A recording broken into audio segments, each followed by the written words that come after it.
I just attacked the space at the far post and got above the Colchester player and onto them to the bottom goalkeeper's bottom left hand corner.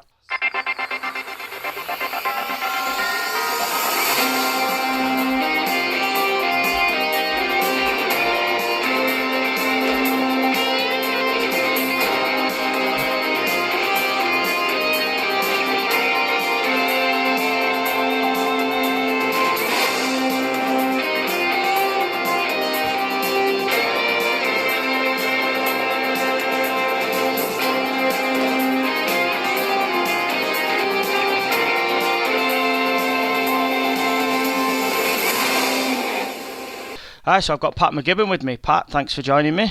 Thanks a million, Adam. Good to be here. How you keeping? Yeah, it's all good, all's busy, but yeah, there's plenty going on in the season, starting with the underage teams that train to be smart. So, yeah, there's plenty to be getting on with. Just tell us a bit about Train to be Smart, what it involves. Yeah, so Train to be Smart is a charity that promotes resilience, builds promotes mental health through sport and activity. So it was founded in 2013. We've affiliated teams, but as well as that, I would go out and do a lot of mental health outreach work in schools, colleges, workplaces. So it's keeps you busy, and it's really rewarding work, I have to say. That charity was set up in memory of your brother, is that right? That's right, yeah. So Philip passed away in 1993. Obviously, I was at that stage. I was over, with the professional football between United between 92 to 97, and then between 97 2002, obviously with the Latics. So during that time, obviously there's a lot of stability. But once it came back, then I found that the charity Trained to be Smart, and I suppose it's very needed work, especially at the moment, and I'm sure we see it whether it's within local communities or further afield. Anybody that can be proactive with their mental health as opposed to reactive with it, it's certainly hugely important. Absolutely. I'll come on to it now. I was going to sort of finish with it later on, but I'll cover it off now while we're talking about it. In 2018, you actually got an award from the Prime Minister for the work you've done with the charity, haven't you? That's right, yeah. So that was in 2018, and Theresa May was Prime Minister. I got a Points of Light with it. So, yeah, look, I mean, as I've said before, Adam, I don't do it for that. At this minute in time, if it can help one person in terms of improving their mental health and well-being, and maybe giving them a little bit of purpose. And I think for me, that's the most important thing, whether it's as an individual or whether that's as a collective. And I know we'll speak about the great times at Wigan and at Manchester United and that, and just I just loved the whole team environment and some of the teams that were successful there as well. Mm. Did you find it difficult moving out of football? Do you think that impacts a lot of players when, like you just said, the team environment there, and then all of a sudden you've retired and you're on your own? Is that an impact, do you think? Yeah, it was certainly an impact for me. I didn't realise at the time, because I moved back home. My wife burned that her dad had developed Alzheimer's, and he was at that stage. It was around 2002, and we'd sort of made a decision then to move back home to be closer to them, and that's where I went from full-time football, working athletic, to then part-time professional with Portadown, and then with Glentoran. And don't get me wrong, I really enjoyed my time still playing back home in the Irish League, and obviously building up a business between the physio at that stage. But I didn't realise, that whole being in a professional environment, being around teammates, all of that. Whenever you stop playing, it was difficult to deal with over time. And I suppose trying to find something that replaces that is really, really difficult, because we didn't have a job. We just got paid for kicking a ball about all, so, and all of a sudden you have to try and find that, and not everybody gets the opportunity to have a job in which they love. So that was a difficult transition. There's no doubt about that. And I know the likes of Simon Hart, but some of the lads that I know and stay in touch with have said the same. You're doing some great work with the charity there, and I'm glad it was recognised. We'll move on to your career. I'll go right the way back to the start. You started off in your native Northern Ireland, didn't you? With was it Portadown you started with? Yeah, so I initially I was with Lurgan United, so that's where I played my first football with Lurgan United under 11. Played through to about under 16, and then there was five who were all mates actually, and we moved over then to Portadown, and it was 16, 17. I was sort of on the fringes of the youth team, couldn't really get in, but at 18 took a big growth spurt, and all of a sudden I was captain of the youth team. We won the Northern Ireland Youth Cup, the Harry Gavin Cup. I think that was the second time Portadown had won it at that stage. And all of a sudden everything took off then after that. So I initially went on trial to United in 1992. And then after that trial period, went back for another 3-week trial period in July and signed for the club then in July of 1992. They paid some money for you, so they must have seen something that they liked in those two trial periods. What was that like as a young kid moving to Manchester for that trial period?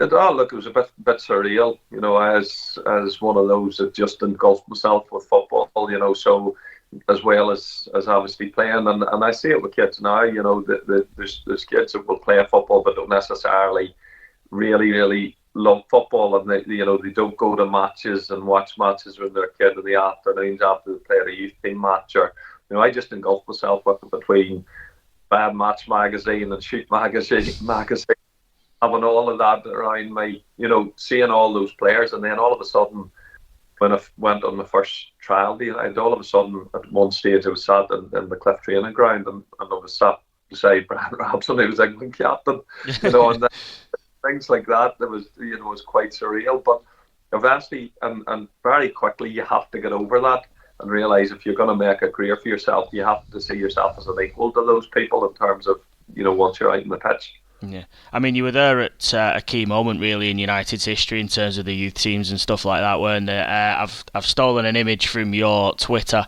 of a game you played in 1994, a Pontins League Division 1 game against Forest, and the United side is Les Seeley in goal, Gary Neville, Clayton Blackmore, Mike Phelan, Patrick McGibbon, Chris Casper, Nicky Butt, Colin McKee, Dion Dublin, Paul Scholes, Simon Davies, and on the bench, David Beckham. So there's some pretty big names in that United side, isn't there? Yeah, and like I've still got a lot of the reserve team sheets and everything that are from the Pontins League. And what I said, Adam, from that time in 1992 that I went over the 97.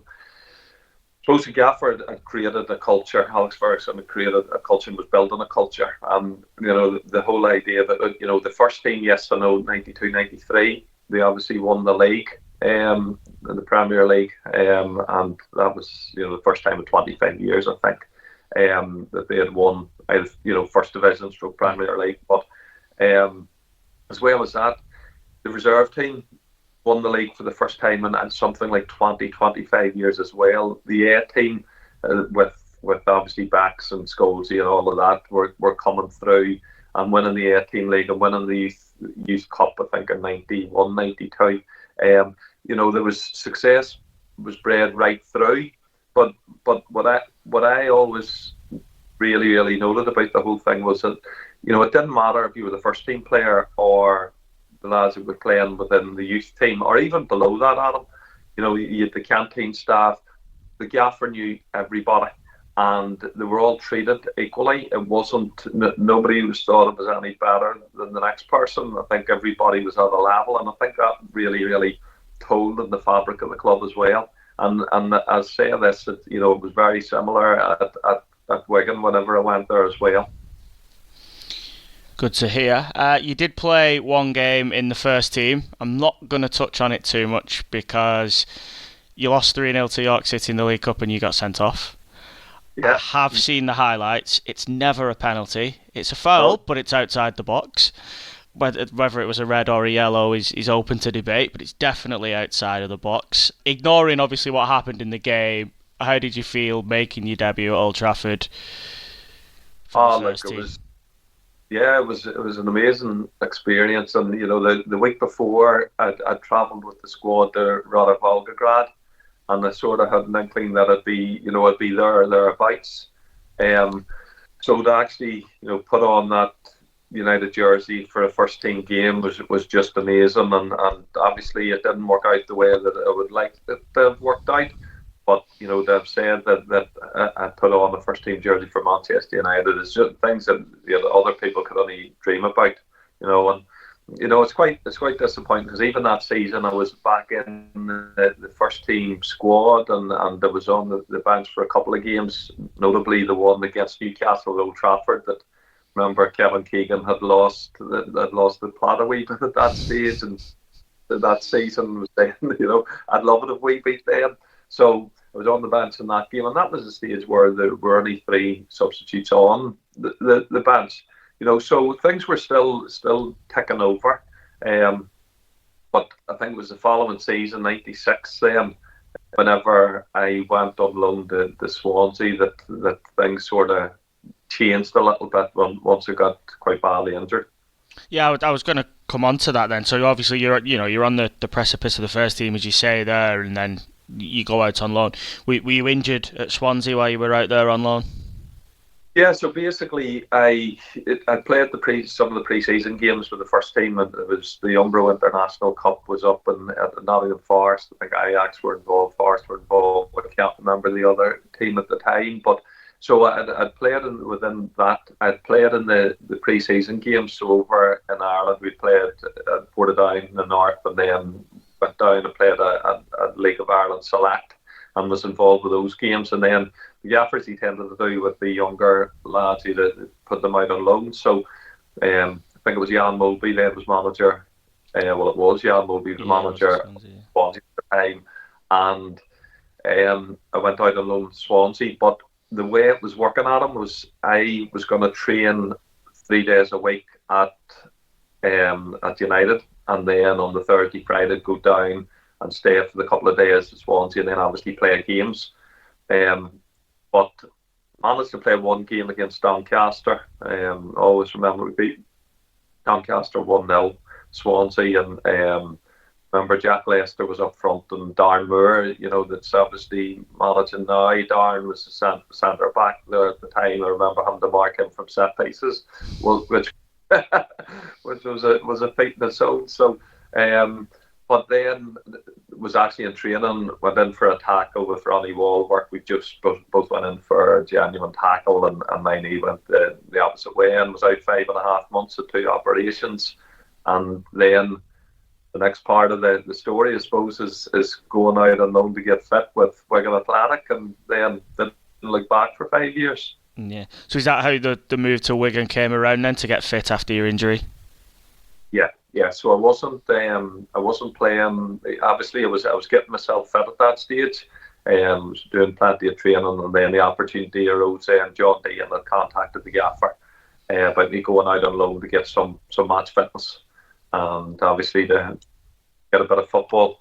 So 3rd of March, you signed on loan initially. You made your debut the day after against Hartlepool. What was it like turning up at Springfield Park after you've played at Old Trafford and you've been around the Man United setup, and you come to Springfield Park, which, God bless it, in those days was pretty dilapidated. It was on the way out by that stage.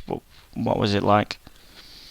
Yeah, well, look, I mean, at that stage, I just wanted to go and play football. So yes, it was at Springfield, but there was still something nostalgic about it, especially once you got in, and there were good crowds going to the games. It was obviously not as big a stadium, so it felt as if people were close to the stadium, and so from that perspective, I didn't see any major difference. I'd come over from Portadown, and Portadown, it was the same. It was an Irish League club, but in terms of it certainly wasn't Old Trafford, but it was the same with Springfield. Once you got out on the pitch, the dimensions of the pitch don't change very much.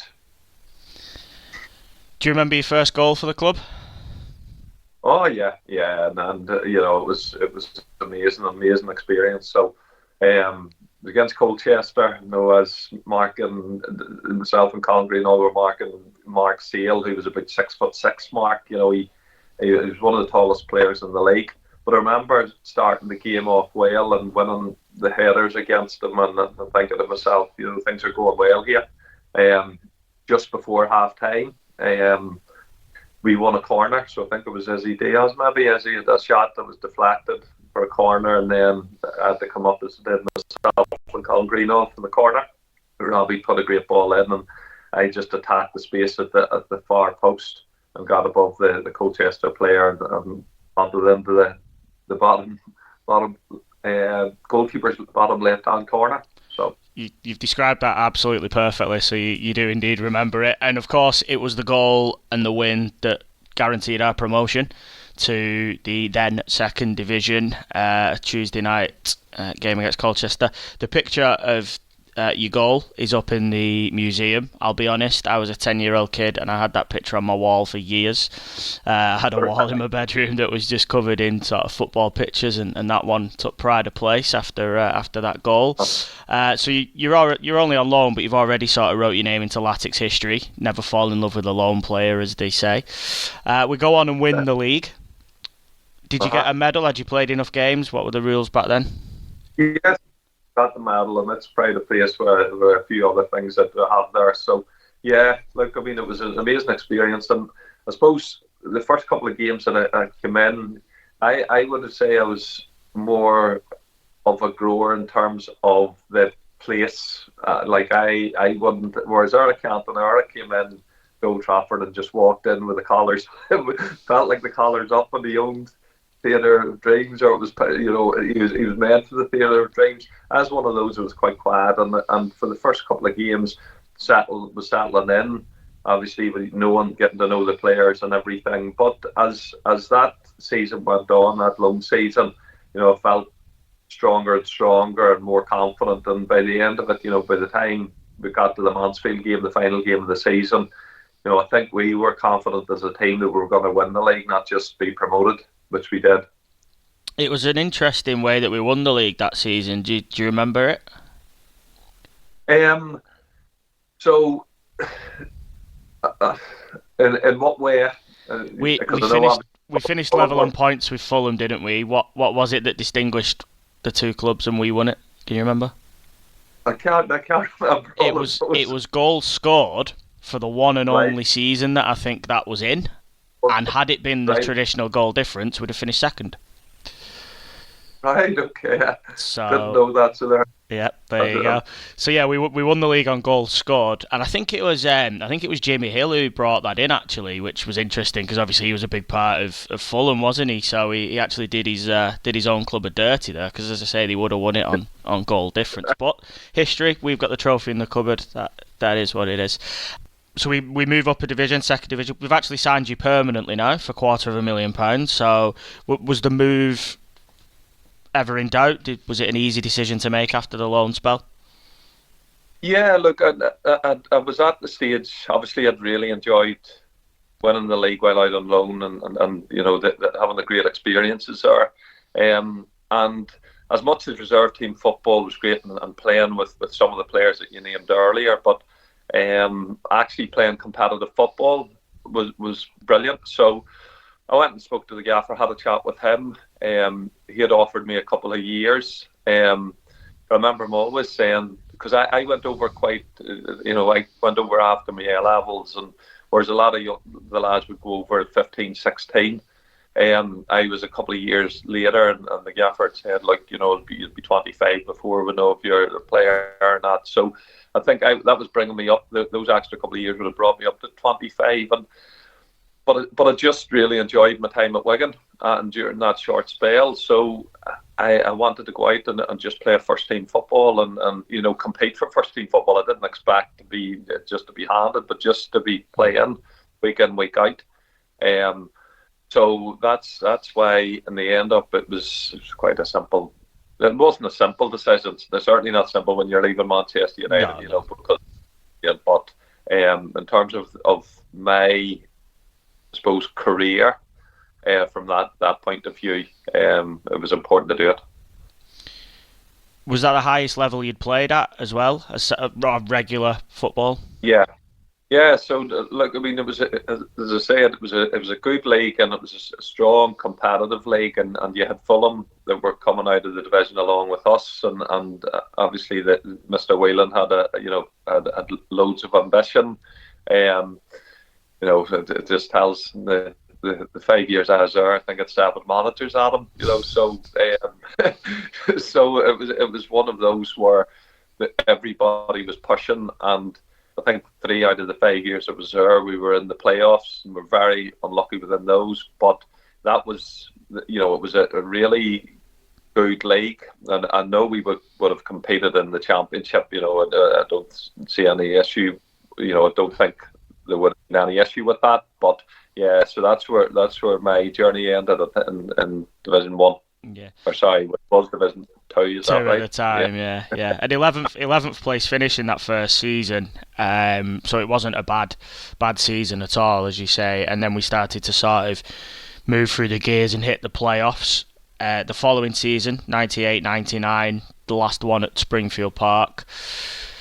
Good season. Ray Mathias comes in. What was Ray like to play under? Yeah, Ray was a great man, very modest man, and from a player's perspective, I got on really well with him. I think I was probably playing my best football under Ray Mathias. I think towards the end of the 1999 season, it was 89. Was it 89, 99? 98, 99, yeah. Yeah, sorry, 98-99 season. Yeah, during that season, I was probably playing my best football at him, and then obviously at the end of that season, we got to the playoffs. We're very, very unlucky, obviously, not to get to the playoff final. And then after that, Ray went, but I've always had a lot of respect for Ray, and obviously, and whenever I left Wigan for a short period, I went to Tranmere. Under Ray as well, so I always had a lot of time for him. It was a memorable season because we go to Wembley and win the Auto Windscreen Shield. What was it like to play at Wembley? Was that a dream as a kid? Yeah. Look, I mean, I would have grown up, and obviously FA Cup final day, and any day that we're at Wembley and seeing the players walking out, you just in your wildest dreams, you don't really think that's going to happen. So I know it wasn't an FA Cup final, and it was Auto Windscreen, but that's not taken away from it when it came to it. And seeing all the supporters there, obviously we're going down there. There's a lot more Millwall supporters than our own, but our own supporters are absolutely terrific, and we both know it certainly wasn't a classic game. But when Dodger came up and with a couple of minutes to go to score that goal, it was just the perfect time to score it. Yeah. And it was a terrific time to be at the club. We seem to like last-minute winners at Wembley. What was it like walking out at Wembley? I spoke with Harry Dazoo a couple of weeks ago. I used to love, as a fan, that walk at Wembley. What was it like as a player? How did you feel soaking that atmosphere in? Yeah, it was amazing. I suppose the Millwall game, the Auto Windscreen game, I didn't take it in so much as the following year in the playoff final. And I suppose as you move on in years, then you start to probably appreciate it and want to take it in as much at them as well. But when you walk out down the tunnel and into the open pitch, and obviously you're looking at the crowds there, it's absolutely amazing. So. As I say, not a classic game, but I wouldn't change it because the atmosphere before, during, and after was terrific. What were the celebrations like? Because we still had a job to do because of there was a few games called off at Springy with the pitch issues. Obviously, the auto windscreens had meant that we couldn't rearrange games, so we had that tough period, didn't we, of something like 7 games in 15 days or something stupid like that at the back end of the season. So we still had a job to do to get in the playoffs. So were the celebrations muted, or did you get a few days on the beer? Celebrations were muted. Obviously, we got back. I think it was supporters club, so we called in there for an hour or so. But then after that, there was a game. I think it was due to play Northampton. But as far as I'm aware, I think that game ended up being called off anyway, and it was moved a couple of days. I could be wrong with that, but certainly there was no major celebrations with that one, because, as you say, we had a job to play to get ourselves into the playoffs, which we ultimately did. Yeah, I'm just scrolling through the fixtures now. So, we played the Auto Windscreens final on the 18th of April. Mm-hmm. We then played Reading at home on the 24th, Lincoln at home on the 27th, Northampton away on the 29th, Wrexham away on the 1st of May, Burnley at home on the 3rd of May, Wickham away on the 5th of May, and Chesterfield at home on the 8th of May. So, quite a lot of games crammed in, every sort of 2 days almost. Yeah, and I'm pretty sure that after that, the game against Millwall, we were actually due to have the game on the Tuesday, and then it was postponed, I think. Now, it could be wrong, but I'm pretty sure that was the case. So the celebrations and that were fairly muted because we had a job to do. So the next thing was just move on and trying to get on to the next game, and obviously win the games that were ahead of us, which was a difficult enough feat considering the amount of games that there were. Yeah, we only lost one of them, which was that Wickham game. We beat Reading 4-1. We beat Lincoln 3-1. We drew away at Northampton 3 apiece. We beat Wrexham 2-0. We drew 0-0 with Burnley. We lost that Wickham game, and then obviously we go to the Chesterfield game, needing to bet a Bournemouth result, which we did. No better way to see off Springfield Park, I guess. Big crowd. Did the fact that it was the last league game there impact the players at all in terms of the atmosphere and the sort of feeling around the ground, or were you just focused on getting the job done? Yeah, I think as footballers, a lot of it's around getting the job done. But the whole build up, there certainly was a different feel to it, and whether like it or not, it filters in about it being the last game at Spring. You know that it's the last game at Springfield, or you know that you have other things that I suppose are playing into it. But ultimately, once you get out onto the pitch, you just have a job to do and make sure that you get the result. We get the result. We win 3-1. You scored the last goal at Springfield Park. Do you remember that one as well as you remember the Colchester one? Yeah, so it was the last league goal. I know Stewie scored Stewie Barlow scored the last ever goal, I think, at Springfield in the playoffs against Man City. He did, yeah. But to score the last league goal at Springfield is, again, it's something that people can't take away from me, and it was amazing. I think in the first half, Adam, I missed a much easier chance from a corner, a free kick, and headed the ball from about 4 or 5 yards out and headed it over the bar. So I was just hoping that didn't come into play. But when he scored a couple of goals, and then obviously I got one from the front post headed towards the back corner. Then that was again, it just that was a brilliant day. The celebrations afterwards. Just even making the playoffs. Yeah, I think that sealed it, because obviously that made it 3-1, so I think that made everybody relax slightly. I do have visions of Ray running up the touchline when he'd heard the 0-0 from Bournemouth, and we knew we were in the playoffs. Great celebrations after, which I'm watching now. You guys all came up onto the top tier of the stand, didn't you? And we were all on the pitch. And Springfield gets one more go. Again, a full house, Man City. It was a great game, that great atmosphere again. How did you feel going into the playoffs? Because City had beaten us twice. We'd given a good account of ourselves in both games, but they got the better of us, hadn't they? 1-0 in both games. Yeah. Did you feel confident that we could get the result over two legs? Yeah, I mean, again, looking at their players, looking at ours, I didn't think there was much of a difference. I thought we could cope fairly well with them defensively. I know they had, obviously Paul Dickoff, they had Sean Goder up top. They had a lot of experience, but so had we in that league, and we had players, like obviously the likes of Scott Green, all those lads that had played in the Premier League and did well.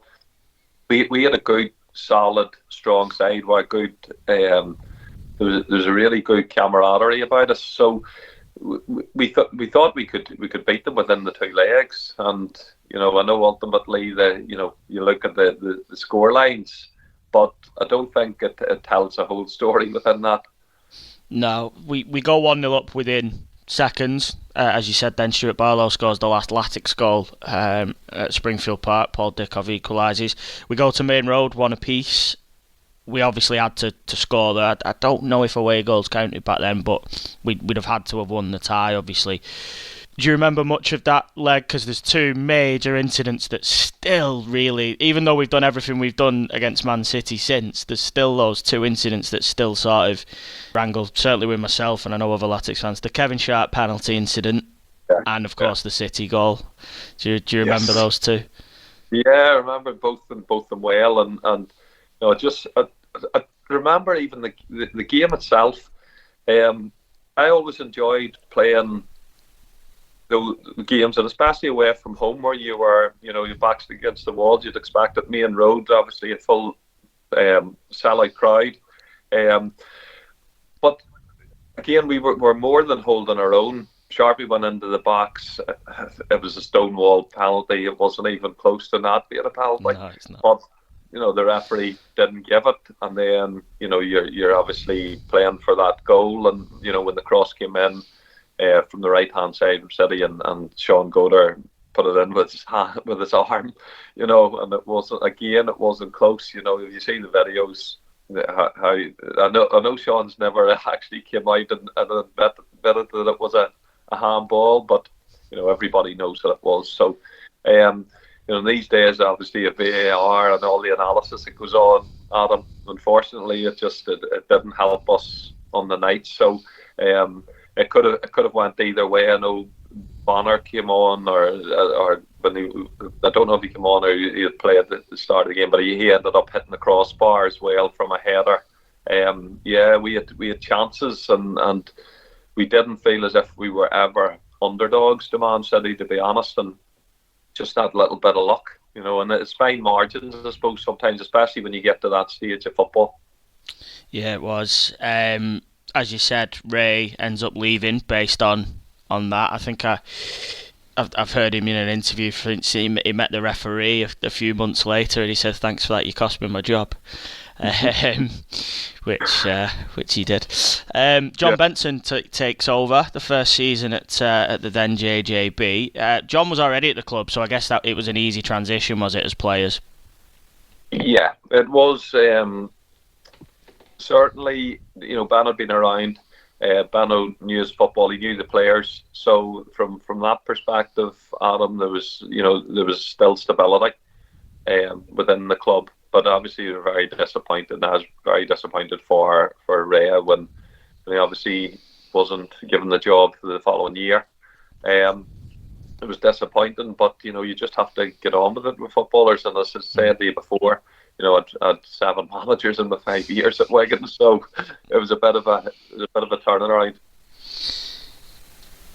We talked about Springy before. What was the new stadium like? Because on the video of that Chesterfield game, there's a clip from the changing rooms, and it looks like a little sort of small corridor at Springfield Park. It must have been difficult when there was, we'd lost the game and there was a heated exchange in the changing room because there wasn't anywhere to hide at Springy. You get to the new ground, massive changing room, tremendous facilities. What was that like as a player? We as fans thought we were in dream world. Yeah. Again, I suppose as part of the tradition the transition, and where the club wanted to get to, then I suppose that was part of it. And I always say the change is difficult sometimes, but it's inevitable. And if you want to improve things, and especially as we were moving up the leagues, and you had the ambition of Mr. Whelan, and obviously bringing players in from higher leagues, and also the management end of things, just that turnaround. It was going to happen. It was just a matter of when. Yeah. Mr. doesn't do anything by halves. So to get into the new stadium, it was absolutely terrific, and just to see what the ambition of Wigan Athletic was, both on and off the field, I think it gave everybody a lift as well. So as much the nostalgia and the history of Springfield Park was there, and I just love the time playing at Springfield Park just as much, if not more so, than at the JJB. But it was part of the transition, I suppose. Yeah, good catch up with some friends from United for that first game. You came on for the second half. Yeah. Look, it's always good, and even now, I try and get over a couple of times a year. Both to see Wigan Athletic and to see United, and any chance I'd get if we're doing Legends matches or people are over here at that point, if I get a chance, I will try and say hello to them. Because they don't change, and I haven't changed that much. Yes, you've moved on with your life to a certain extent, but when you're in a changing room, Adam, it's sacrosanct in terms of you're in there as part of a team, especially successful teams. You have to get on, and you see the best and the worst in people, and obviously rise will happen, which happen in training grounds and all the rest. But it's only because you care, and this is the thing about it. So it's always good to be able to see them. So that particular night when they opened the stadium in United, I had a good chat with quite a few of them. We had a good start to the season. The first one in the stadium, in the new stadium, we're sort of top of the league at Christmas, unbeaten and absolutely flying. The second half of the season went a different way. Can you pinpoint why that was? I know there was issues with Stuart. There was a few injuries. Can you pinpoint what happened? I suppose it's hard to say really what happened, Adam, with that one. I suppose it's just small things, and say, especially when things are played out, because there were things being played out on, in the papers and that as well, and maybe that has a part to play. But generally, I just think that we just didn't have a good a run, and it made it very, very difficult, even just getting into the playoffs and that. So, no, I wouldn't say there was any one particular thing that I could pick out from it, but I suppose it was just a collective. Bit of a sort of snowball effect. Yeah, I think so. We get to the playoff final, so back-to-back Wembleys. We'd obviously, a lot of the squad had been there the year before, as we talked about. Did that help with confidence before the game? It wasn't so sort of a new experience for a lot of us. Oh yeah, it certainly helped. Yeah, from the year before, and everybody was going in. We were still quite confident. I know it sort of took to the last day again, to get into the playoffs, and then we got through with those. Obviously with Millwall and that, but we were going in with quite a bit of confidence, and even though again I think the first goal came off me at OG against Gillingham. We went 2-1 up, and we were feeling confident within the game. That was the thing. Even though I suppose the momentum shifted towards the end of the game, certainly I still felt fairly confident, that we would hold out. But unfortunately, it didn't happen. Looking back on the own goal that comes off yourself, do you remember much? Do you think it crossed the line? Because it's... No, to me, all of the ball didn't cross the line, but it would be hard to say without, the likes of VAR or whatever now. Yeah. But to me, it didn't look as if all the ball had crossed the line. It was just basically the two of us went and tried to attack the ball at the same time, and unfortunately, it came off me. It's fine margins. And I'm just rolling towards the line, and Ari tried his very best to wrap his leg around it, and he did, but it just they gave us a goal, so made things difficult. But we actually came well back into the game, and that was the thing about it. And it was just again those fine margins, and they can, it's like the season before, how it can then affect even somebody from a personal level in terms of Ray and not getting, actually not taking the job on then the following year. So it's amazing how those margins can affect people at a personal level as well. Yeah. We knew that that Benno was leaving. He'd already sort of announced that. So you're now on to manager 4, I think, in Bruce Rehawk. How did Bruce coming in change how things worked? Yeah, Bruce was a different type of manager. I thought he was, he was strict, but strict in a good way. And he came in obviously the pedigree with managing Arsenal, but I really got on well with Bruce, I have to say. Now he played me quite a bit, or quite a few games at right back, and the right back wasn't really my position. I've always been a centre back, but I did it. But ultimately, Bruce, I think he was a strong character, and so was Mr. Whelan a strong character. So I think when it came to making decisions about the team in particular, the Bruce wasn't gonna have anybody else dictating to him who was gonna play in the team.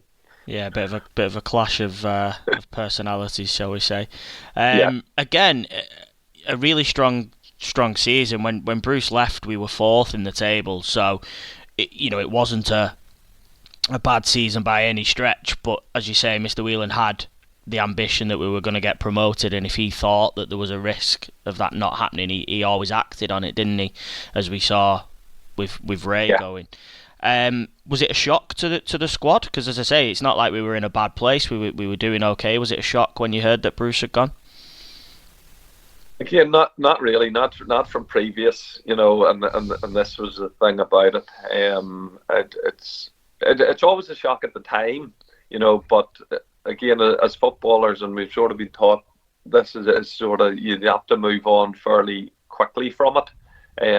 So it was, I suppose, a shock at the time, but you have to move on fairly quickly. And say just in terms of previous. While it was a wee bit of a shock when looking back, it shouldn't really have surprised us. Yeah. Managers 5 and 6 quickly come. Colin Greenall, obviously teammate, takes it on a caretaker basis, and then another former teammate, Steve Bruce, comes in till the end of the season. What was that like? Because obviously, I suppose starting out at United, he would have been the club captain, so he'd have been. And obviously same position as yourself, so you'd have been looking up to him. Did you play alongside him in any games at all or training sessions? Well, I did, and it did in training, obviously in friendly games and that. So when Brucey was a great influence at Manchester United. He really was. When I first went, Brian Robson was the club captain, and obviously Robbo was playing less games at that point, and they were sort of managing Robbo then. Brucey was captain for a while, and I always remember because Brucey was one of those where, even though United were the best team in the Premier League and the best group there, Brucey wasn't getting a look in when it came to England. Pally was involved in the England setup. Brucey wasn't really. So when it came to international breaks, he always trained with the young kids or the reserves, and even in that, he was brilliant. He was always a willing ear. He spoke well to players, the young players in particular. So obviously then when he came to Wigan, I was delighted to see him take over as manager at Wigan. Again, it was another disappointing end, really. If you look at those 3 seasons, we've had the Man City one, which we've touched on, those 2 big decisions. Gillingham at Wembley, there's 2 big decisions in that one with yours, and obviously the Harry goal that wasn't given. We're winning with sort of 2 or 3 minutes to go in extra time and lose that one, and then we go to Reading and we get the exact same sort of disappointment and heartbreak again. 86 and 90 were the goals that Reading scored that night. Absolute heartbreak after heartbreak. How do you keep getting up off the canvas as a player and going again?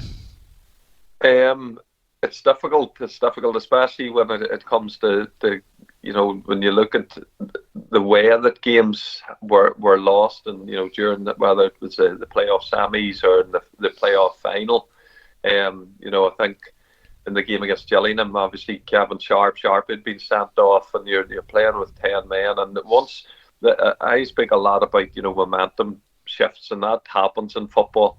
So at some stage in a game, even when you're playing against so-called weaker teams, there'll always be some stage of the game where they'll get some sort of chances, and sometimes when the momentum just shifts. So we found that a lot, and it was the same in that Reading game. We had went down to Reading, thinking, like if we can get a goal here, we can hold off, because we were defending really well over the course of the 3 or 4 seasons. We'd always had one of the best records in the league in terms of defensively, so we always felt fairly confident. But you can feel it within games, Adam, and it was the same with that Reading game. There's a bit of a shift, and obviously the penalty. Then all of a sudden it's one each, and then when they score the winner, then that's difficult to take. So there was the ball boys scenario as well, which I don't know if it was seen by you as players and impacting you as players, but obviously when we're 1-0 up, Alan Pardew is instructing him to get the ball on there quickly, and then the last few minutes stoppage time, it looked like they'd swapped them for old age pensioners, didn't it? It took them that long to get the ball. Putting it up their t-shirts. Yeah, exactly. Yeah, the things that happen when you're at home in the second leg, I guess. You can play those games, can't you? So in comes manager number 7, and in comes Paul Jewell. Paul sort of started to move you out of the side a little bit, didn't he? What was that behind it? Because you started the season in the team. Was there an injury, or was it a falling out with Paul, or? Yeah, it wasn't so much a falling out with Paul. Basically, what happened was at the end of that season before, obviously I'd been playing the majority of games. Things had been going well, and I'd spoken to Brucey verbally about a contract, and he basically had said he was staying at the club, and I was into my last year at him. So I'd then, when Brucey stepped away, I went in and spoke to Paul and said, look, I have a year left.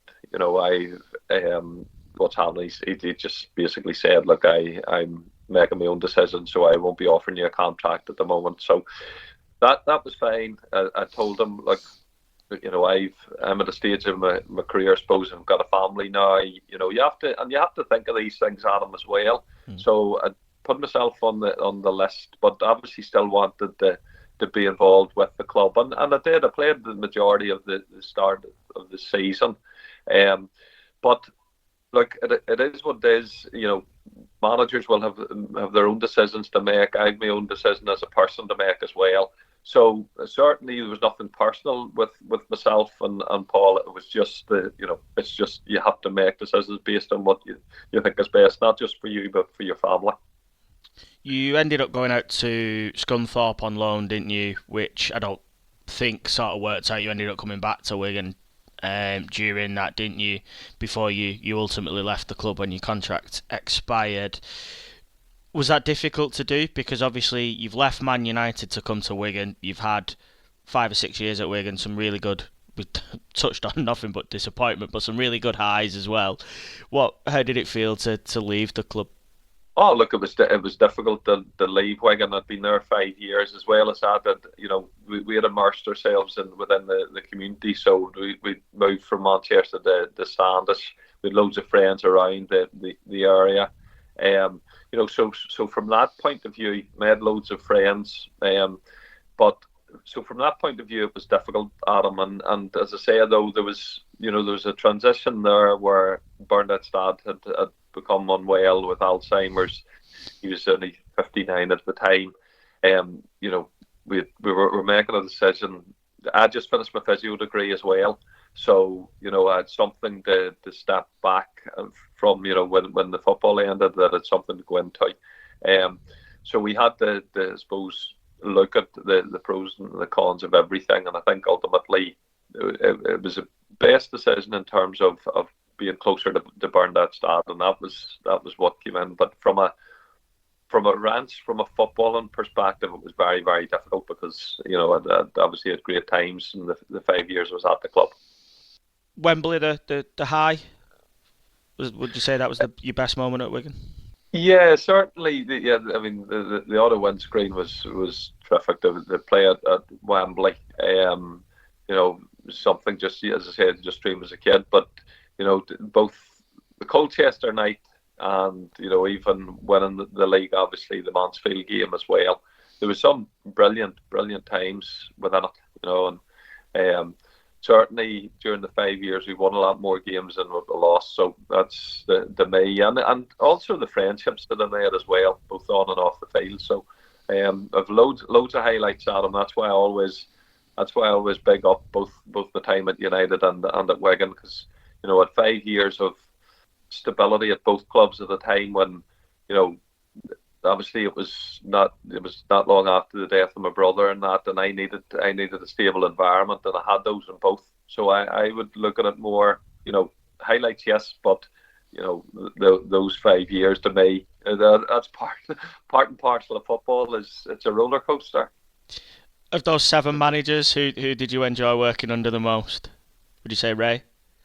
Yeah, I would say Ray. I also Bruce Rioch. I got on really well with Bruce. John Dean again. The majority of them.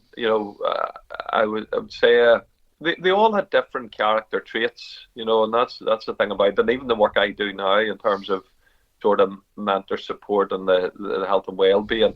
A lot of it looks around character traits and that. So, they had their job to do. I had my job to do. But I think at a personal level, I think Ray Mathias was very good, and I also got on with both Bruce Rioch and John Dean as well. There's one more aspect of your career we've not touched on, so we'll quickly end on that. You got 7 caps for Northern Ireland at first team level. How did that feel to be called up by your country? Probably the highest honour you can get in football. Yeah, so it was Billy Bignam that actually had sort of brought me into the side. So Billy, I was at United at the time and played in what you call the Lancashire Cup. So it was sort of a pre-season cup, and we played against Blackpool. So the big lad that was playing up front was a fella Dave Bamber at the time, and I must have did fairly well. So Billy was from Blackpool. He was living in Blackpool and been at the game. So he brought me in, and going into that first group was amazing, because you had players like Mal Donaghy there. You had big name players like Nigel Worthington was there. You had players that did really well, and we're playing in the Premier League as well.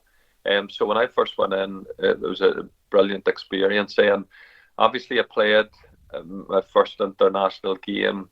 Played a couple of friendlies and played in a World Cup qualifier.